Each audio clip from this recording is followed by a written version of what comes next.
Keesokan harinya ketika Kemuning bersama dengan kakek dan neneknya sedang menonton televisi, tanpa sengaja Kemuning melihat foto Lembah dan teman-temannya berada di dalam berita. "Kakek, nenek, bukankah itu Lembah dan teman-temannya?" kata Kemuning heran kepada kakek dan neneknya. Kakek dan nenek Kemuning mencoba melihat televisi dan memastikan bahwa apa yang dikatakan Kemuning itu benar. "Iya, Kemuning, itu benar Lembah dan teman-temannya. Ada apa dengan mereka? Mengapa mereka ke kantor polisi?" kata nenek Kemuning.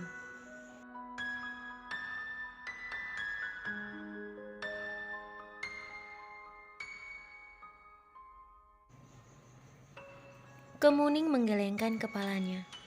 "Aku juga tidak tahu, Nek. Berita ini baru saja dimulai. Mari kita melihat apa yang sebenarnya terjadi." Kemuning, kakek dan neneknya pun akhirnya kembali begitu serius menyaksikan siaran berita di televisi. Di dalam berita tersebut, dijelaskan bahwa polisi mendapatkan laporan dari Lembah dan juga teman-temannya mengenai Vicky dan ayahnya sebagai pemasok ganja terbesar di kota itu. Mendengar berita tersebut, Kemuning, kakek dan nenek Kemuning terlihat sangat kaget. "Itu artinya," kata kakek Kemuning,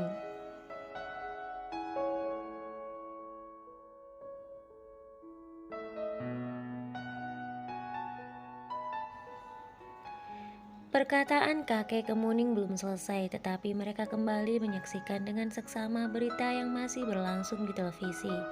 Di dalam berita tersebut juga dijelaskan bahwa Vicky dan ayahnya telah memerintahkan anak buahnya untuk menculik teman-teman Lembah.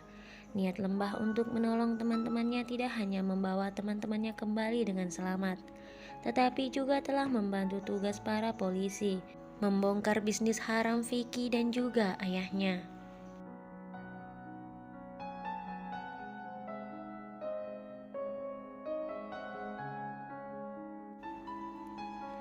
Tidak lama kemudian terlihatlah video Vicky dan ayahnya bersama dengan beberapa polisi berseragam lengkap yang mengawal mereka dengan ketat.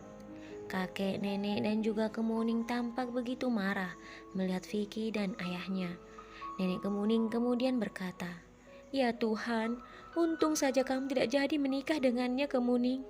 Apa jadinya jika kamu menikah dengannya?" Nenek tidak bisa membayangkan hal itu.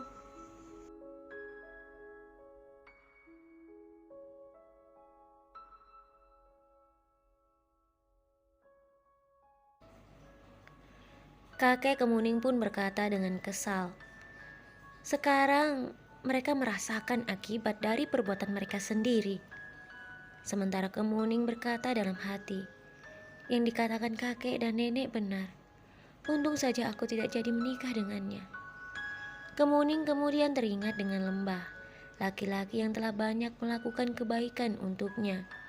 "Kakek, nenek, aku akan menemui Lembah sebentar," kata Kemuning sambil mencium tangan kakek dan neneknya secara bergantian.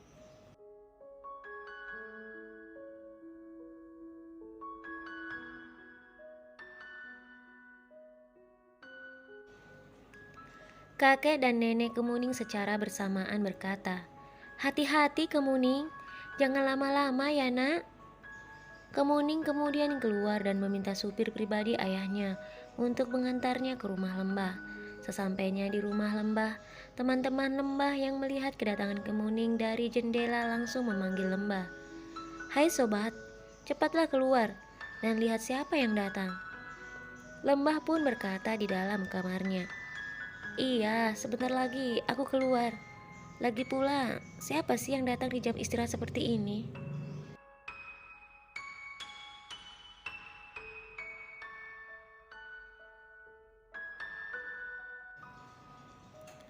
Teman-teman Lembah yang saat itu melihat Kemuning berjalan menuju ke pintu rumah mereka berkata, "Cepatlah keluar, jangan banyak tanya." Tidak lama kemudian Lembah pun keluar dengan wajahnya yang berantakan. Lembah kembali berkata kepada teman-temannya yang saat itu sedang melihat keluar melalui jendela, "Apa yang kalian lihat di situ?" Teman-teman Lembah kembali berkata, "Pergilah ke pintu karena dia semakin dekat." Lembah terlihat heran dengan sikap teman-temannya itu.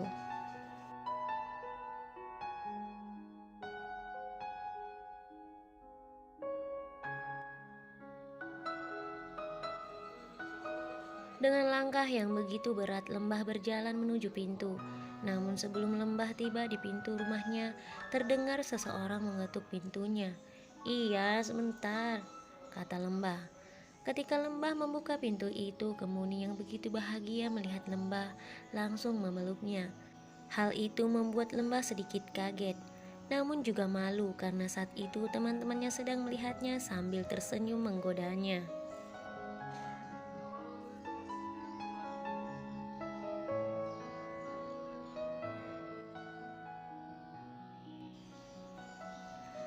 Setelah melepas pelukannya, Kemuning pun tersenyum tersipu-sipu malu melihat teman-teman Lembah yang saat itu sedang melihat ke arah mereka, sambil tersenyum pula. Teman-teman Lembah kemudian sadar mereka tidak seharusnya menggoda Lembah dan juga Kemuning.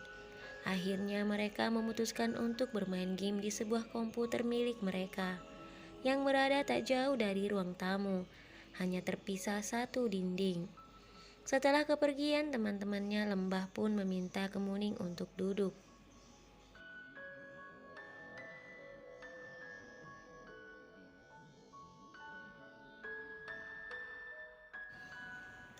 Lembah berkata sambil memegang tangan Kemuning, "Duduklah sayang.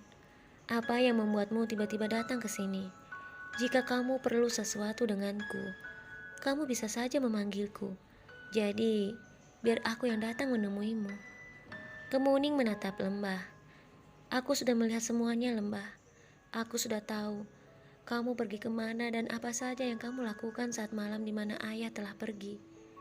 Lembah sedikit bingung mendengar perkataan Kemuning. "Apa yang kamu katakan, sayang? Apa maksudmu?" kata Lembah heran.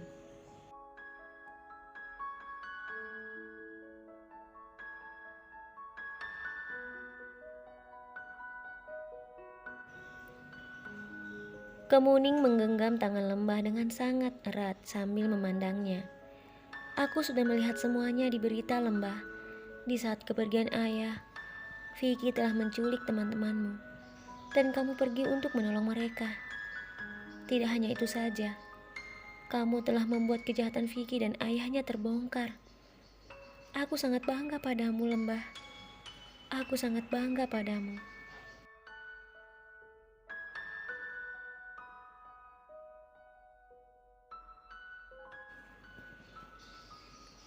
Lembah tersenyum sambil membelai wajah Kemuning. "Terima kasih, sayang. Aku juga minta maaf karena malam itu aku tidak mengatakan padamu, karena aku tidak ingin membuatmu semakin sedih." Kemuning tak berkata apapun. Dia hanya langsung memeluk Lembah dengan sangat erat. Ternyata secara diam-diam, teman-teman Lembah sedang menguping pembicaraan Lembah dan Kemuning. Namun aksi mereka itu pun diketahui oleh Lembah dan Kemuning dari suara mereka yang berbisik-bisik.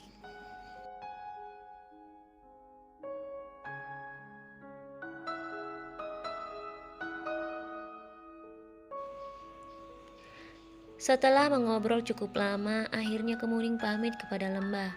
Saat Kemuning hendak keluar dari pintu, Lembah memegang tangan Kemuning dan menarik tubuhnya.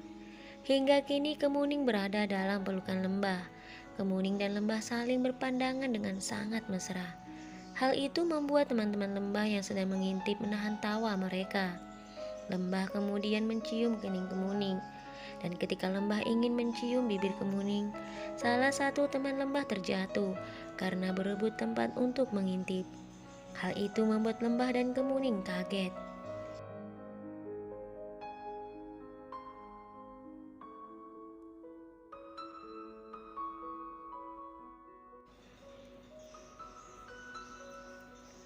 Lembah kemudian berkata kepada Kemuning, "Sayang, sepertinya rumahku ini tidak aman untuk kita berdua. Bagaimana jika kita segera menikah, sehingga tidak ada lagi yang mengganggu kita?" Mendengar perkataan Lembah, Kemuning hanya tersenyum. Setelah itu, Kemuning kembali tersenyum sambil melambaikan tangan kepada teman-teman Lembah yang saat itu berdiri tak jauh dari mereka. Setelah pamit kepada Lembah dan juga teman-temannya, Kemuning keluar dan masuk ke dalam mobilnya.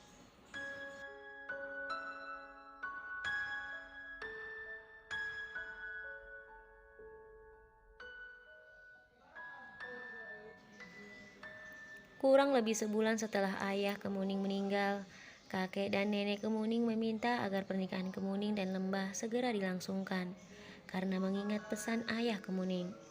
Setelah melalui proses yang panjang dan mempersiapkan segala sesuatu yang dibutuhkan, akhirnya pernikahan Lembah dan Kemuning pun dilangsungkan. Pernikahan itu berlangsung dengan penuh haru dan air mata. Bagaimana tidak? Kedua mempelai itu tidak lagi memiliki kedua orang tua. Hanya ada kakek, nenek, teman-teman, kerabat, dan juga anak buah ayah Kemuning.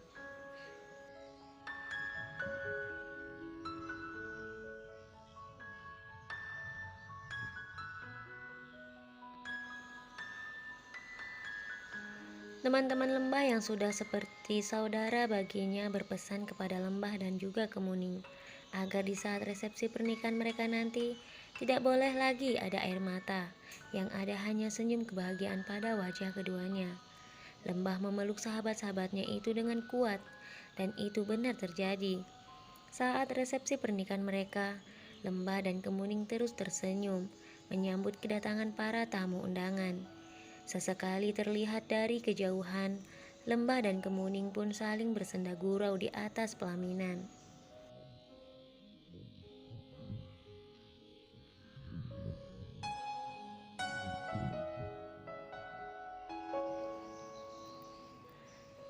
Hal itu membuat kakek, nenek, dan juga teman-teman Lembah sangat bahagia. Waktu telah menunjukkan jam 11.30 malam. Semua tamu undangan telah pergi. Teman-teman Lembah tak berhenti menggoda Lembah dan Kemuning. Ada yang berkata, "Wah, sepertinya malam ini bakalan ada yang kerja keras nih." Ada pula yang berkata, "Musim duren masih lama, tapi malam ini bakalan ada yang belah duren." Mereka semua tertawa mendengar perkataan teman-teman Lembah itu, tetapi Lembah dan Kemuning justru tertunduk malu. Keusilan teman-temannya selalu saja membuat wajah mereka memerah.